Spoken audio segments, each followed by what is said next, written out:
This episode of the Retail Exchange podcast is presented by Trust Systems, with partners Samsung and Ergonomic. If you're asking questions about how to optimize digital signage solutions in your retail business right now, Trust Systems has the answer. With a wealth of expertise in the retail and enterprise sectors, Trust Systems provides the underlying technology to enable agile, intelligent, next-generation digital businesses. To find out more, visit trustsystems.co.uk/digital today. Hello and welcome to the latest episode of the Retail Exchange podcast with me, Jason Bradbury. In this, the second of a two-part special exploring innovation in digital signage technology, I'm here at the amazing space that is Samsung KX in Coal Drops Yard, London, to talk to senior retail industry professionals who know a thing or two about what it takes to create a blueprint for digital signage success for anyone wanting to think big and do better. So I'm here with Trust Systems, Ergonomics and Samsung at Samsung KX in London. Behind me is the Samsung KX feature wall, the perfect background for today's roundtable discussion about digital signage. I'm delighted to be joined by a stellar panel of guests to explore the now, that's you guys, and the next in digital signage solutions, the trends, the technology, and the challenges for businesses as they seek to make informed, strategic decisions that will shape customer experience and engagement in 2022 and well beyond. With me, I have from Trust Systems Sales Director Andy Fox, good to see you, Andy, and Commercial Director Mike Dowson. From Samsung, Head of Business Development Steve Robertson, hello Steve, and Business Development Manager for Display at Samsung, John Bathgate. And on the end, it's Chris Dewar, Key Account Manager at Ergonomic Solutions. Gentlemen, welcome. Andy, if I can start with you first. Look, there's no doubt that businesses need to change in line with evolving consumer habits. It's the landscape is changing beneath our feet, isn't it? How are changing consumer behaviours influencing particularly digital signage, your strategies as you roll out? Yeah, absolutely. You're absolutely right. The market is massively evolving. Customers and consumers are wanting to buy and engage with organisations in different ways. A digital channel and digital strategy really gives retailers, businesses an opportunity to engage how and in real time with customers in how they want to sort of buy, get informed and in sort of engage with that brand. How do they want to buy? How are they changing? So I think we're clearly seeing a much more omni sort of channel environment. We're seeing much more sort of digital buying behaviours such as online, that e-commerce world coming into the more retail environment and therefore being able to sort of move that digital experience into a store, into an ordering process in a sort of brick environment. That is how the retailers have to embrace the digital strategy. What do you see as your kind of critical success factors? So I think when you are engaging in a digital strategy, the critical success factor is really sort of understanding what your objectives are. What do you want to achieve by engaging with your customers? What is the ROI you're looking for? Who are the stakeholders within your organisation that are going to want to influence and benefit from that digital media? Then you have to sort of consider the sort of environmental conditions, the infrastructure that you're putting that digital signage in, the location, where is it best to sort of engage and get the most value and return on that investment for your organisation. There's various factors, and we as an organisation, through our experience, we look to sort of help on that journey and help organisations to embrace and make the most of that digital strategy. So Mike, just for the sake of clarity, we talked briefly about what Trust Systems do in episode 1 of this podcast, but I want you just to sketch out for people listening and watching at home exactly what it's all about. Yeah, so I think our responsibility as a solution provider is not to dictate, it's to challenge and to listen. We've got a wealth of experience in our business. Some of that goes back longer than I'd care to mention in some cases, but for us, it's about reaching into an organization and looking for their gaps, their challenges, and their opportunities, and then bringing it together with some core fundamental things, such as an enterprise bus, which is your network. And if you haven't got a secure, capable, and dynamic network that you can shift data with quality, with security, and with real-time experiences, then you're nowhere. And for us, that's a core skill that we bring to the party. When I look at opportunities in the retail store businesses today, they've been challenged massively, and in a good way, by the e-commerce experience that everybody has embraced right across the globe. So it's not just unique to your local high street, whether it's your village shop or your supermarket or your hyperstores. You know, the whole of the retail channel in the destination environments have been challenged. But what the digital screen business brings to the party, and what the tool sets that we've now got today bring to the party, is that we can get rid of cardboard. That's a green initiative. We can get rid of old news. How many times have you walked into a store in the last few years and seen Easter eggs and it's now nearly Christmas? How many times have you seen Happy Valentine's Day and it's now the 3rd of March? It's the customer. You're confusing your customer. I agree. It's the customer version of the playlist. You know, when I worked in retail in the 80s, and I remember even now it's still ingrained in my mind, the playlist. It was the same playlist for like 5 years, and it's effectively been the same for consumers, hasn't it? The signage has been exactly the same, unchanging, sometimes for years. Well, I think one of the things that we really need to shake up is making it relative, making it personalised, making it real. Why promote something that you don't have enough stock in the store to promote? Why display a price that's not competitive? Why shout something from the rooftops that's not relevant because it's raining outside or it's 90 degrees on the high street? You've got to have that ability to be agile. And what the technology that Samsung and other partners that we bring together in this collaborative space give us is that ability to deliver something that's real, something that's substantial, and as Andy pointed out, has got ROI on it. I was going to say there is a return on investment for that. There has to be. You can't just do this for vanity. No. You know, businesses are businesses and they're being challenged. You know, the biggest challenges that businesses have got today is the cost of people. The second biggest challenge is the cost of real estate. So anything that you put into that environment for both the people, the store colleagues, and the customers to view and use has to have a very, very effective cost base. And one of the things that we've managed to do by getting a collaborative group of professionals with great products and great services and capability and knowledge is that we brought that together. And we're very proud to say we've been tested by some of the biggest retailers in the planet. And you know, we've got something that is fit for purpose. And that's why it's going, and that's why it's rolling. And we want to do more of it. So I was chatting to you, Andy, earlier about that really cool contactless payment screen. We were, yeah. I was also looking at, in fact, one of your digital signage devices is behind us there. I'm interested just to understand a little bit about how the content that we're talking about gets there. Who controls it? Well, the content ultimately comes from the customer, their branding, their messaging, the information that they want to sort of display out through that engagement channel.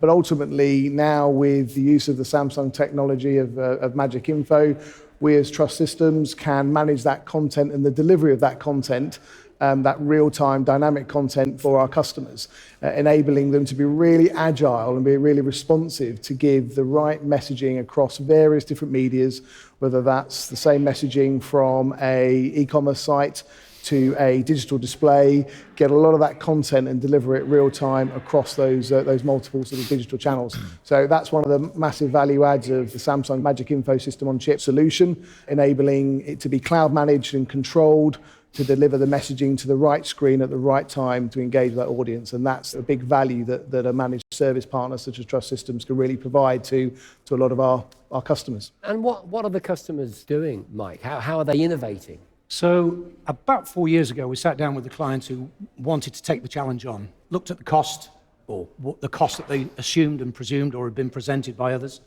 And we said, right, okay, the first thing we've got to do is understand what have you got as a data lake? What assets have you already got? How can we sweat those? How are they being created? So we set up a fantastic working group between their digital marketing agency, who obviously had a huge stake in this. They've been, you know, they wanted to be at the table. And what we were able to do, working with Samsung, is say, right, these are the capabilities of the technology. This is how far you can stretch your digital content. Yes, you can go to animation. Yes, you can go to moving visuals. And what we did is we tested that, and we worked really hard to really stretch the limits of the technology.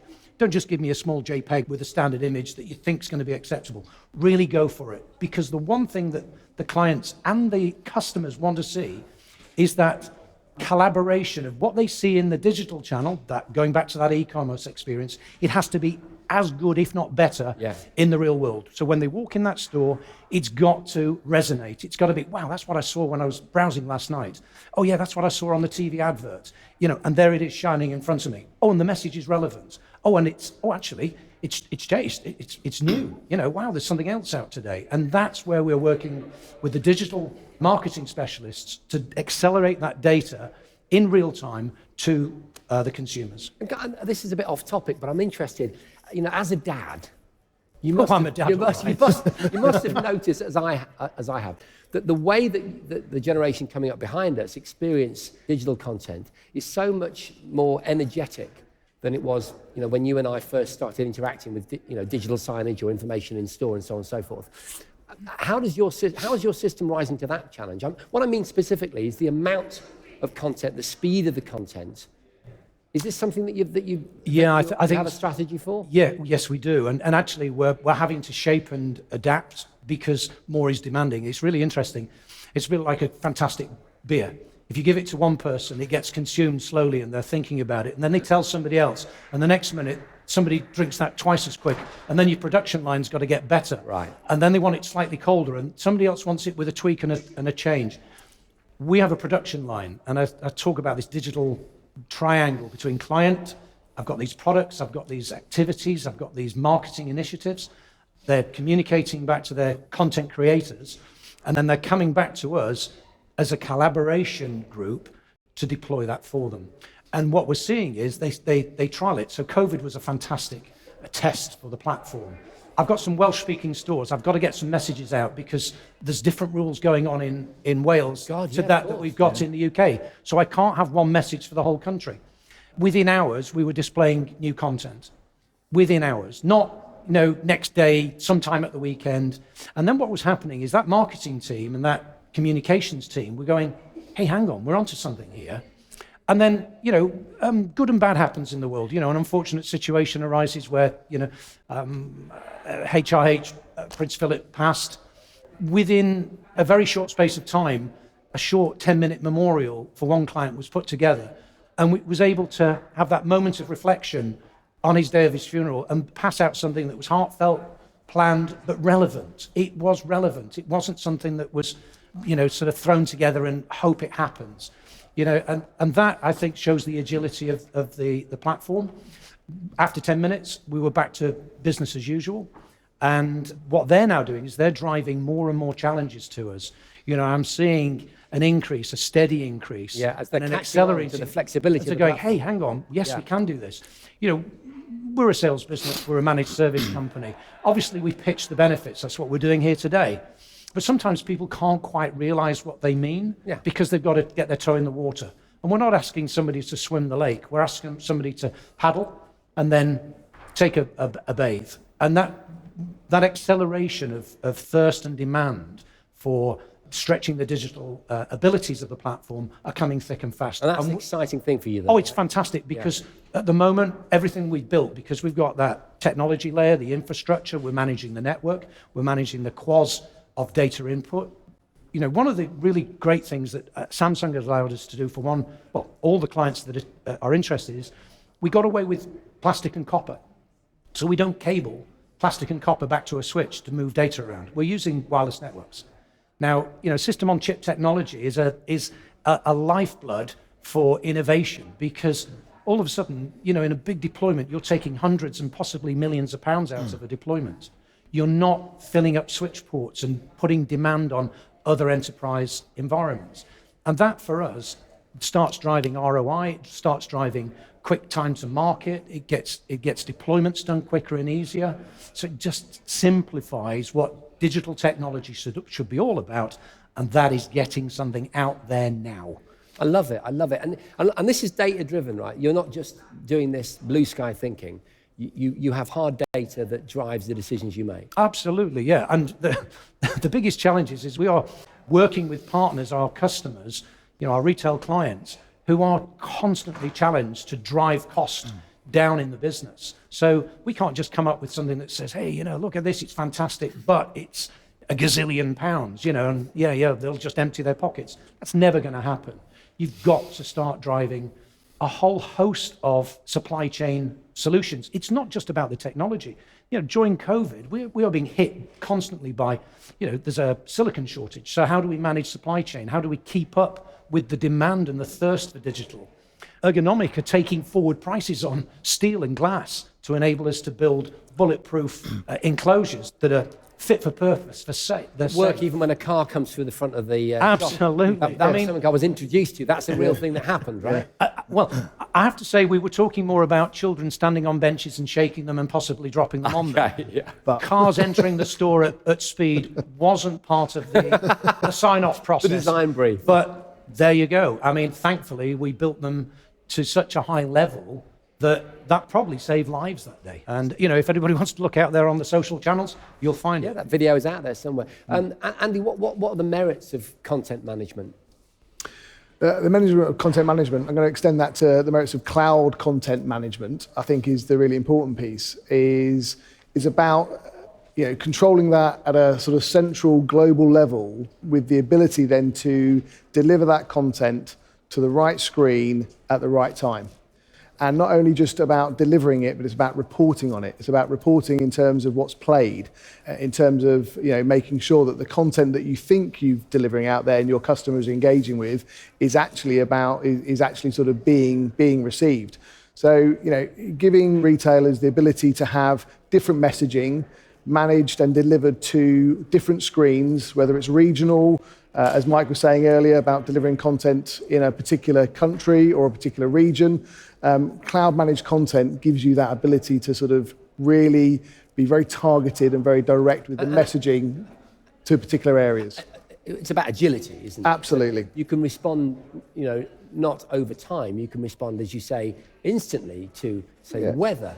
Or, I came through London yesterday and there was a tube strike and the result was huge. I mean, the streets were full of people. And of course, it was also in the middle of a storm, so it was really rainy. It was chaos to get anywhere. I had this electric skateboard, which is probably not the safest way of getting across London in the wet. But the sorts of information that people need in a store at 4 o'clock when they're thinking of maybe going home, when suddenly their travel arrangements have been altered, you could potentially supply that information. Absolutely, but what about actually keeping it real and down to everyday experiences in a shop where actually you've got a bunch of product that you want to get out there to sell. So whether it's marked down or whether you've got hot cross buns or Easter eggs or whatever it might be, actually it's about being agile enough to get that product out to your market to make sure people are aware of it, that it's in store, that it's ready to purchase. That ability to manage that content in a real-time, agile fashion will have a demonstrable effect and benefit for increasing customer experience, satisfaction, and actually, basket spend. I love it. I'm fascinated. I could carry on talking about this, but I'm going to move on now. I want to welcome Steve and Jonathan, both from Samsung, into the fold. Good to see you. Good to see you again, Steve. So I guess the first question I'll put to you, Jonathan, if I may. Where do you start when it comes to finding the right partner? Okay, so that's a great question, because if you look at how Samsung does business, we actually deal indirectly, if you like, with our end users. Therefore, we rely very heavily on a fantastic ecosystem of partners, and those partners tend to have real specialization within, say, a retail or a supermarket environment, or maybe a hospitality or a transport environment. So when our relationship started, I think around about 2018, it wasn't so much let's look at prices and products. It was let's look at what is the value that we can take to market. So I'm a business development manager, so for me it's about getting to know the partner or the integrator and also educating them about our business. So rather than just products, we went into a whole stage of processes around welcoming the partner to our demo center, meeting the end user in some early exploratory meetings to get a feel for their business. And this is way before we put pricing or products on the table. Also, other facilities that we sort of initiate are things like use of the demo center that we have in the UK and Europe, and facilities like this, for example, and also products so that testing can begin. I think the most important feature around this partnership was around actually education around our Magic Info software, which was about, let's have a play with the software, let's see how it feels, how it works, how we can package it, and ultimately make a successful business out of this. Can I ask you about the Magic Info software? Yeah. Just sketch it out a little bit for our listeners, just to make it a little clearer.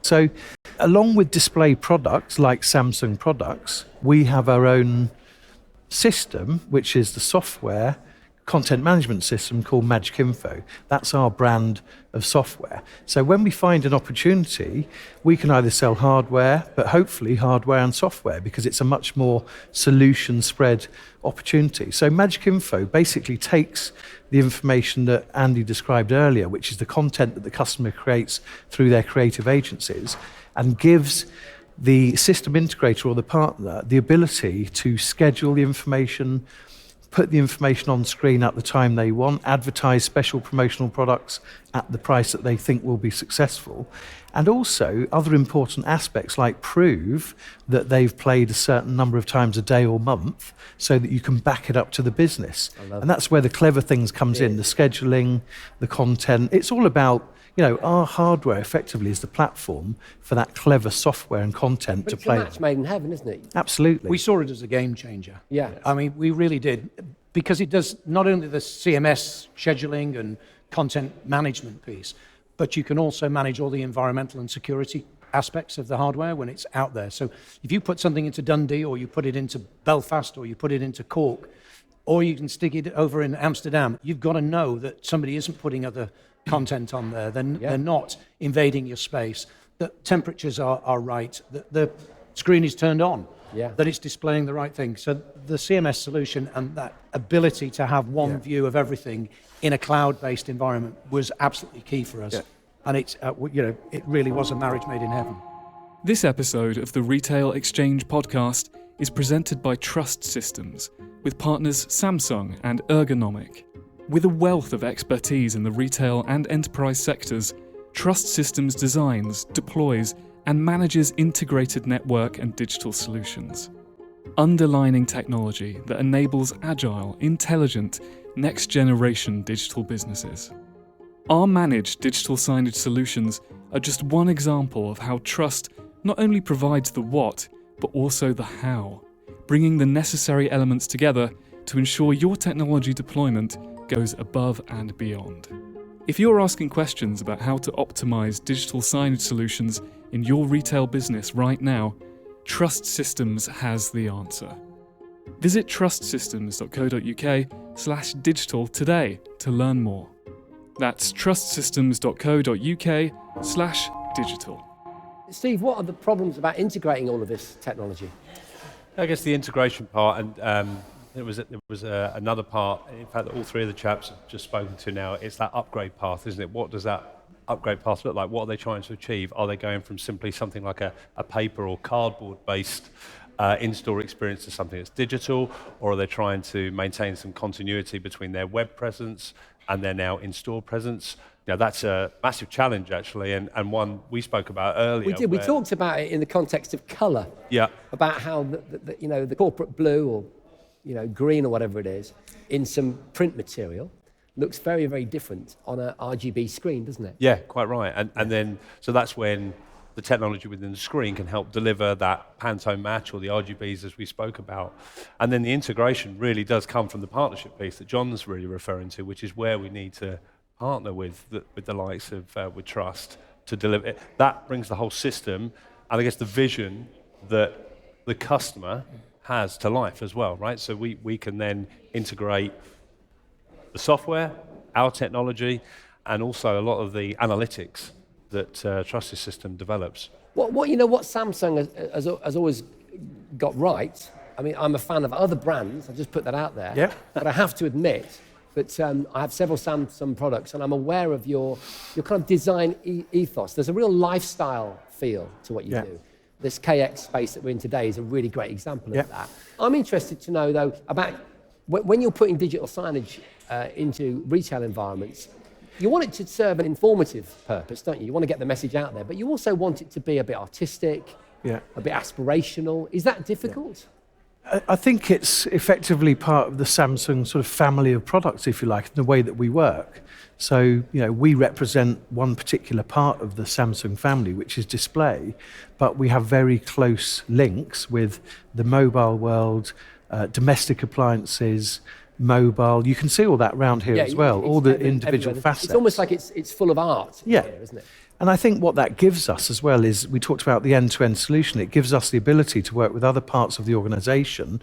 For example, we have a finance division where we can talk about these large projects and dilute that down into Samsung Capital solutions, which are backed up by the global organisation. Also, one of the benefits of having the range of products is that we have a very fine-tuned support organisation in the UK, Europe and globally, where the 3-year warranty, the 5-year warranty, next business day swap out adds to the benefit of effectively, taking our product to market and provisioning on Samsung. You have an environment where you can actually have a swap out the next day. So if something fails, we swap it out the next day. That's part of the warranty. So I think the benefits we get from that end-to-end solution make us, deliver those USPs to our partners like Trust and to their major projects. Can I talk about COVID?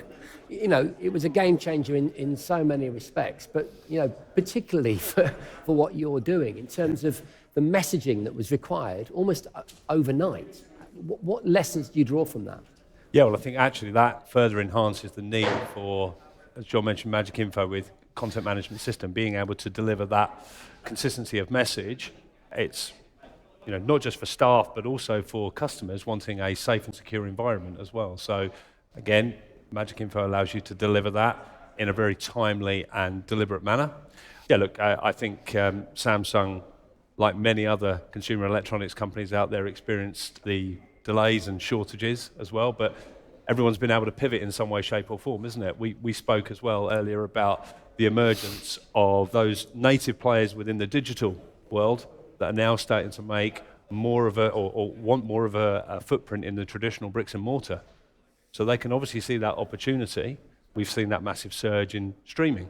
So the players such as Netflix and TikTok, how they will become more influential within the retail space as well. So yeah, to a certain extent, they're defining a new way, aren't they, of consuming information. I mean, sometimes my 14-year-old is in the same room as me, and I almost get a kind of shell shock based on the amount of completely different content that he's been through in the space of sort of 5 minutes. And it's clear that he gets meaning from that. He can understand that. As the director is smiling, it's clearly you've got a 14-year-old, haven't you? There is a very distinct cultural difference in terms of how they absorb information. That's what I was getting to actually with you, Mike. But I think you are uniquely positioned actually to make that change. No, it's fascinating stuff. Can I get some key insights, some tips, if you like, into the best ways of implementing digital signage in a way that ultimately is successful? Some tips from the top. Okay, so when you're looking at major rollouts, obviously it's a number of services, hardware, software, the testing, the support factors. One thing for me, though, that I've learnt from dealing with several vertical markets really, is to make sure that we absolutely understand the end user's business drivers. So, for example, we do dozens of pilots that effectively go nowhere because we don't tie up the pilot with the metrics that deliver success for that project. So very early on in some of our trust projects, we worked out that we would have to look at return on investment. We would have to work with the end user around how we're going to get kids looking down on their mobiles to look up at the displays and be influenced, and therefore to equal a transaction and a loyalty, if you like. But also, we set out some very strict parameters around the pilots to make sure that we were measuring, if a product is advertised in a promotion, how much revenue do we get from that timescale during the pilots? And that was very measured in trust with Aldi, for example, in that major project. And from other areas that I work in, I've also worked on return on investment being made on the increase in percentage, for example, that a digital drive-through has over a poster drive-through, or the fact that effectively 1 in 4 transactions are affected by a digital vision rather than a poster. So we know that people engage, and therefore if you understand that and you correlate that return of investment into the project, you're likely to be successful. If you're not connecting your pilots to return on investment, then many projects simply don't fly. I want to jump to my favourite topic now, and that's just a little bit of future gazing. I'll start with you, Steve. Could you just sketch out a little bit of a vision for what we can expect, where it's going? We talked briefly about it in part Yeah, we one. did. Seeing as we're in, a great example of the store of the future, where is the experiential retail thing going? Yeah, well, we spoke about things like the affordability of some of the technology now and where it's going, particularly the emergence of LED. We've obviously got this tremendous backdrop here, right? And we also spoke, that you said about technology being aspirational.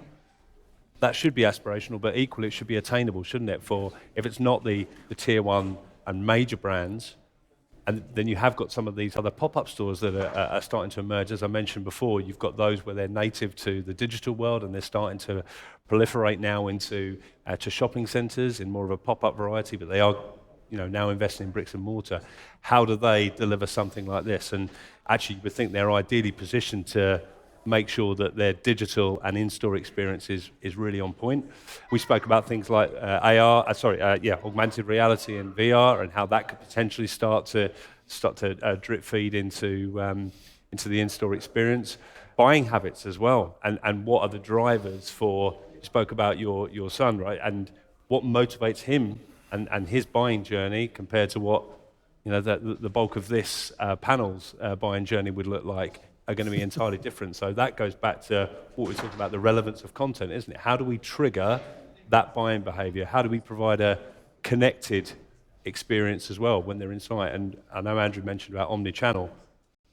The technology that has been used, or the device or the platform, should not be a barrier to making that purchase, should it? Yeah, that's right. And also Facilitate it. that experience. We shouldn't underestimate the importance of the experience, and if you don't get that right, the cost of that. At what cost? And we spoke about loyalty and all these good things. So whilst it doesn't give you, that doesn't answer the question completely. It very much does. But it's more about where some of the ways in which I think companies could potentially pivot during, not just now, but as you're coming down the track. Yeah. Can I throw you an example? Yeah, please. One of the hardest hit businesses on the high street for a long time has been the travel companies, because everything's gone online. Absolutely. We can buy holidays while we're on the tube. Well, if you've got connectivity, of course. But could you imagine using this type of technology, but in a scaled version, where you could drop somebody onto a beach? Into the Caribbean. Into the Caribbean, and give them a sensual experience, whether that's with VR technology, but with screen technology like this today, you can get a feel for it. You could get a walk through your hotel. You could get a walk through the hotel room or the villa that you're thinking about staying in. Get a feel for the culture. A walk down the high street in Palenza or in Hawaii or you've something. got to get them into the store. And the reason is coming from retail in the 80s, back in the day, I was passionate about, I worked at Next, and I was passionate about that job. It kept me in bread and cheese for 2 years as a student, but I was also really bothered about doing well and learning the black art of sales. You wouldn't think so, would you? Gift of the gab and all that. And what seems evident to me is that certainly in terms of the travel example, those travel agents have often been to the location that you're talking about. They really know what they're talking about. And I want to know from a human being, what's it like? What's it like for the kids? Is it safe? And all those sorts of things. But the issue is that you get drawn in to the kind of Googleization of buying a holiday, and you miss that human interaction. But if your high street store has got this unique technology, if there's a buzz about it, if it's an experience, then you're going to go. Then you're going to get the benefit of that. And when somebody's going shopping for a holiday now, the first thing they do is they jump on Google Maps and they drop themselves into the middle of the swimming pool and they're having a look around. Well, you need to do that on the high street. Yeah. But you can do it in a much more sensory way. Yeah. You can do it on, landscape version, not on a small tablet. You can do it in style. And that's going to draw people back into that gregarious and that sharing of information and back into the old buying habits, but aided and abetted with digital technology. I love it. I think actually just to extend on that, I think digital signage there is to enhance the customer experience.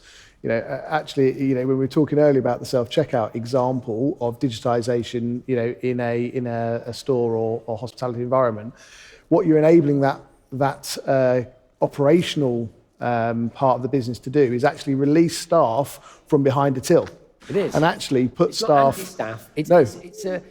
you're refocusing the resources, aren't you? Absolutely. Move them from behind the till to actually a front of house customer service experience. Greeting customers, actually making sure the shelves are stocked, making sure that customer's got the right product in the right size, assisting the sale, and therefore actually the checkout is just a transactional digital transaction rather than a customer engagement of when you've already decided to purchase something. Moving that operational cost to front of house will absolutely enhance the customer experience, and that's aided by digital signage. That's fantastic stuff. Thank you, gentlemen. I'm going to move to the chap on the end, Chris. Good to have you with us. You must have been thinking, when's it my turn? Now. Okay. Here we go. Talk to me. I was going to say I'm going to give you 2 words, but I think it might be one. Space pole. It is one word. You're absolutely right. It is one word. Explain. So the concept behind Space Pole is to take pieces of technology and modularize them to make them fit in different environments. So the concept could be taking a 55-inch screen, which could be deployed in an indoor, an outdoor environment, from a ceiling, from the floor, from the wall. It enables us through a series of modular-based systems to deploy the technology in different areas that will fit the different clients and customer base that we all work with. So from our perspective, that's how we add value in relation to the extra pieces of this. And I touched on before how effectively we're the final piece of the puzzle when it comes to the implementation, and how the whole concept of this being more than a screen, having the content management system, and then effectively the place within that location where it makes the most sense to deploy. So in terms of the location, to bring it down to earth, what about the health and safety concerns around deploying these relatively large, solid, strong objects? As you can imagine, retail can be a little bit of a jungle or a zoo, with kids running around, wanting to climb on the counters, climbing up tills. Sure. Our background as Ergonomic Solutions has always been to have retail-hardened solutions. So we very much look at these type of real-life concerns that our customers have and how we can best address them. It was touched upon earlier, one of our shop-and-go type of stores being converted into a drive-through, not by design. From our perspective... All right, the car coming through the window. Yeah. From our perspective, this is absolutely a real-life problem. What is in place to make sure that these customers are safe if this was to happen during the day? Having a whopper of a screen fall on you because it hasn't been deployed sensibly or properly is a danger to life. And a retailer might not even think about those considerations. Absolutely. You've got to kind of design ahead of that, haven't you? Absolutely. Jason, just very quickly, mentioned obviously about the drive-through. Same principle in relation to QSR space and digitalising these drive-throughs. How often do people drive into billboards in a drive-through? I imagine it's quite high.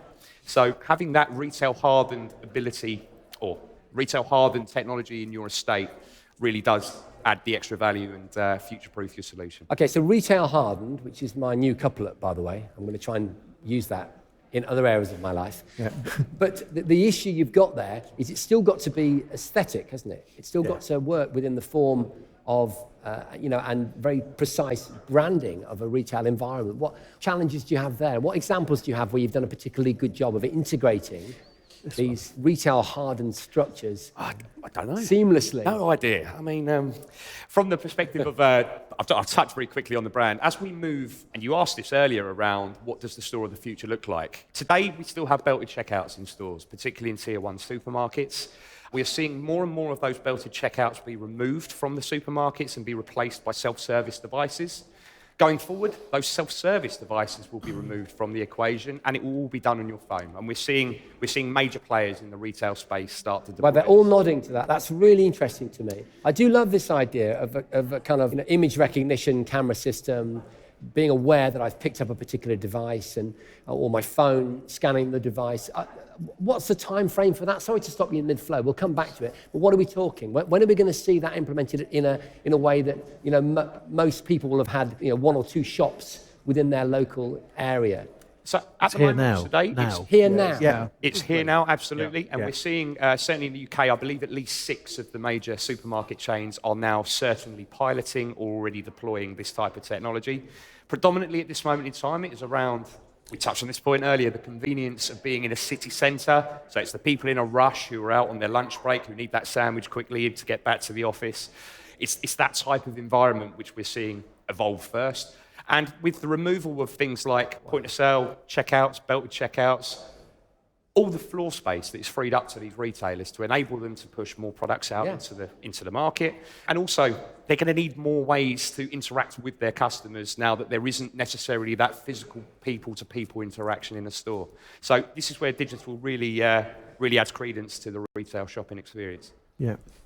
I think possibly to add to that, although these technologies are here and they're usable, there's a balancing factor around personal data that needs to be taken into account. So does a supermarket, for example, want to have that information about its customers banding around? Yes, it might help sell to a certain age group or a certain product, but there are a lot of sensitivities around that type of facial recognition, age recognition, who's going for what product and how that information is used. So we work very closely with our partners to work out whether these are real implementable solutions, if you like, or whether we need to sort of get the basics right and then add other layers of solution onto the basic platform.